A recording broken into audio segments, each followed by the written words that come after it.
বিসমিল্লাহির রহমানির রহিম। আসসালামু আলাইকুম। আজকে সূরা লোকমানের 10 নম্বর আয়াত নিয়ে একটু আলোচনা করতে চাই। আল্লাহ তাআলা বলেন, তিনি খুঁটি ব্যতীত আকাশমণ্ডলী সৃষ্টি করেছেন, তোমরা তা দেখছ। তিনি পৃথিবীতে স্থাপন করেছেন ভারী পর্বতমালা, যাতে পৃথিবী তোমাদেরকে নিয়ে ঢলে না পড়ে, এবং তিনি ছড়িয়ে দিয়েছেন সর্বপ্রকার জন্তু। তিনি আকাশ থেকে পানি বর্ষণ করেন এবং আহ, অতঃপর তা থেকে উদ্গত করেন সর্বপ্রকার কল্যাণকর উদ্ভিদরাজি। তো এখানে আল্লাহ তাআলা যে তার যে সৃষ্টি, সেটা সম্পর্কে তিনি আমাদেরকে তথ্য দান করেছেন। তার সৃষ্টির মধ্যে তিনি বলেছেন যে খুঁটি ব্যতীত, বা আমরা কোনো ইমারত বা কোনো কিছু নির্মাণ করতে আমাদের খুঁটি দরকার হয়, কিন্তু আল্লাহর এগুলার প্রয়োজন নেই। যেমন ধরেন, পৃথিবী সূর্যের চারিদিকে ঘোরে, কোনো সুতা দিয়ে বাঁধানো নেই, তারপরও পৃথিবী ঠিকই তার কক্ষপথে, অদৃশ্য এক কক্ষপথে ঘুরতে রয়েছে। আল্লাহ তাআলা এরকম সপ্তম আকাশ তৈরি করেছেন কোনো প্রকার খুঁটি বা স্তম্ভ ব্যতীত। তার কোনো খুঁটি বা স্তম্ভের প্রয়োজন হয় না। তার আদেশেই আকাশগুলা ভাসমান, বা তিনি ভালো জানেন কিভাবে আকাশগুলা স্থাপিত হয়েছে। কারণ আকাশের কোনো খুঁটি আমরা দেখতে পাই না। তিনি এটাই আমাদেরকে বলছেন যে তোমরা তো দেখছো যে আকাশের কোনো খুঁটি নেই, এবং আকাশ অবশ্যই তার জায়গায় স্থির হয়ে রয়েছে। আকাশকে যে আদেশ প্রেরণ করেছেন আল্লাহ তাআলা, সে আদেশেই সে খুঁটি ব্যতীত রয়েছে। তারপরে পৃথিবীতে আল্লাহ তাআলা স্থাপন করেছেন ভারী পর্বতমালা, যাতে পৃথিবী আমাদেরকে নিয়ে ঢলে না পড়ে। কারণ এই পৃথিবী, আমরা জানি, সূর্যের চারিদিকে ৬৭,০০০ মাইল বেগে ঘুরছে। তো এত দ্রুত বেগে ঘুরছে, আবার নিজের কক্ষের ওপরও একটা নির্দিষ্ট গতিতে ঘুরছে। তো এই ঘূর্ণনের ফলে পৃথিবী এ কম্পন সৃষ্টি হতো। যেমন প্লেনে আপনারা যদি উঠে থাকেন, তো দেখবেন যে প্লেনের পাখা বাতাস হলে একটু কেঁপে কেঁপে ওঠে। তে পাখাই যদি না থাকতো প্লেনের, তাহলে তো প্লেন উঠতেই পারতো না।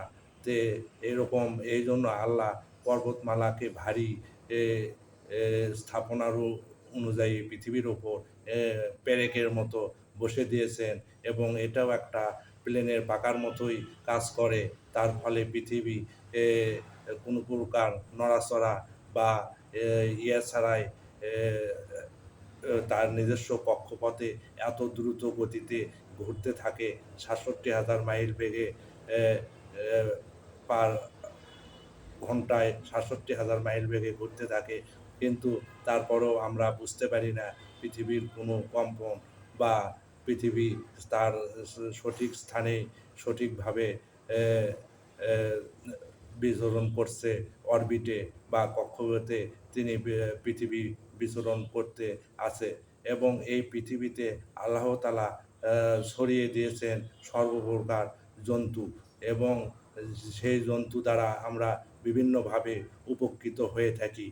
যেমন কতক জন্তু আছে যাদেরকে আমরা জবাই করে খাই, কতককে আমরা বাহন রূপে ব্যবহার করি, এবং কতককে আমরা পোষ্য প্রাণী বা গৃহপালিত প্রাণী অনুযায়ী ব্যবহার করি।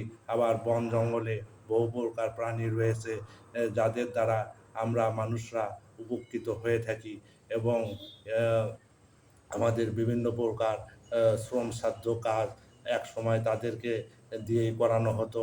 বনে হিংস্র ব ব জন্তু রয়েছে, কিছু জন্তু রয়েছে যে আবর্জনা, পৃথিবীতে ময়লা আবর্জনা পরিষ্কার করার কাজে বা মৃতকে ভক্ষণ করার কাজে ব্যবহৃত হয়। এরকম আল্লাহ কত কল্যাণকর জীবজন্তু পৃথিবীতে ছড়িয়ে দিয়েছেন, এবং আল্লাহ আকাশ থেকে পানি বর্ষণ করে থাকেন, এবং এই পানি কোথায় কতটুক পরিমাণ হবে সেটা আল্লাহ নির্দিষ্ট করে দিয়ে দেন যে তার এক ফোঁটা পানিও সেখানে বেশি পড়বে না এবং এক ফোঁটা পানিও কম পড়বে না এবং এই পানির দ্বারাই পৃথিবীতে উদ্গত হয় ওসর ভূমিতে বিভিন্ন কল্যাণকর উদ্ভিদরাজি। প্রত্যেকটা উদ্ভিদই আমাদের জন্য কল্যাণের। একটা প্রবাদে আছে যে চিনলে বড়ি, না চিনলে জঙ্গলের খড়ি। তে প্রত্যেকটা উদ্ভিদেরই বিভিন্ন কাজ আছে। আমরা খাই অথবা আমাদের পোষ্য জীবজন্তুরা সেগুলা খেয়ে জীবন ধারণ করে।